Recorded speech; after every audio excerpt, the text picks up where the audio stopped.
Welcome back, True Seeker. Yesterday, Sunday, February 15th, 2026, it was the 68th running of the Daytona 500, and we had our best year ever with the event.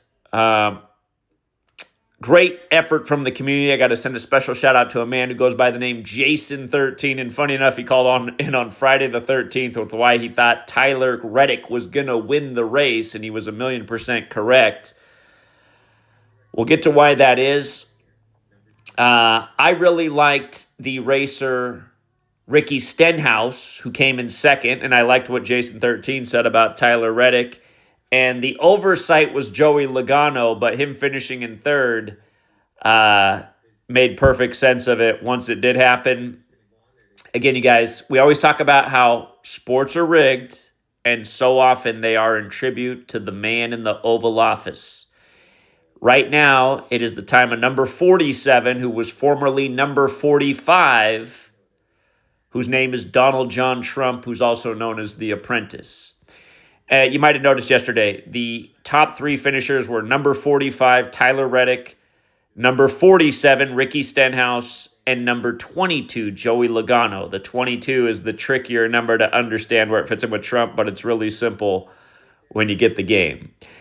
So notice, in Gematria, Donald John Trump equates to 68, as does The Apprentice. This was, again, the 68th running of the Daytona 500.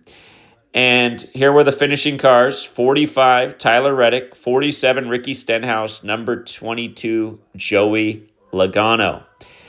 And remember, there's ongoing jokes with Trump and tarot cards. The top cards in the tarot deck are the Trump cards, and there are 22 Trump cards in the tarot deck. Of course, there's 78 total cards, like they had Trump return to office at age 78 and take office with the 119th Congress. Remember, the first time around, they called the election for Trump back in 2016 on November 9th, 119. That was the anniversary of the fall of the Berlin Wall, when Trump ran on building a wall, the wall that Reagan said to tear down. The same Reagan who was also an actor like Trump, who ran on MAGA, also like Trump, but a little bit of an inverse when it came to the walls. Don't forget that in Gematria, Berlin Wall equals 45, going with Trump being called the 45th president-elect. But look at this. Yesterday, the race was on the 46th day of the year, like Trump's born in 46. And, of course, 3 of the last 4 presidents were all born in 46. That goes Bill Clinton, George W. Bush, Donald Trump.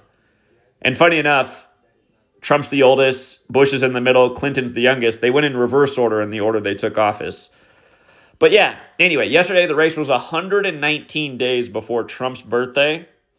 And again, Logano, who came in third, drives the 22 car, going with the 22 Trump cards in the tarot deck. And look at the Gematria Joey Logano. With the alphabetic order, it's 119. With the alphabetic order and numerology applied, it's 47.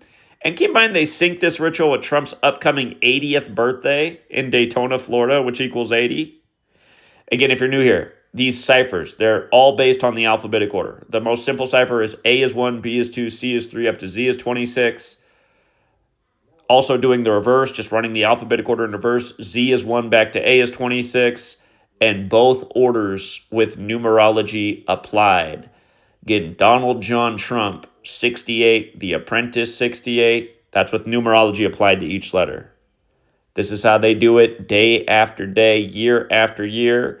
And again, taking advantage of the knowledge. You can turn small bills into big bills. Had a lot of people in the community turn a nice little 5 into 100 plus yesterday off of this information.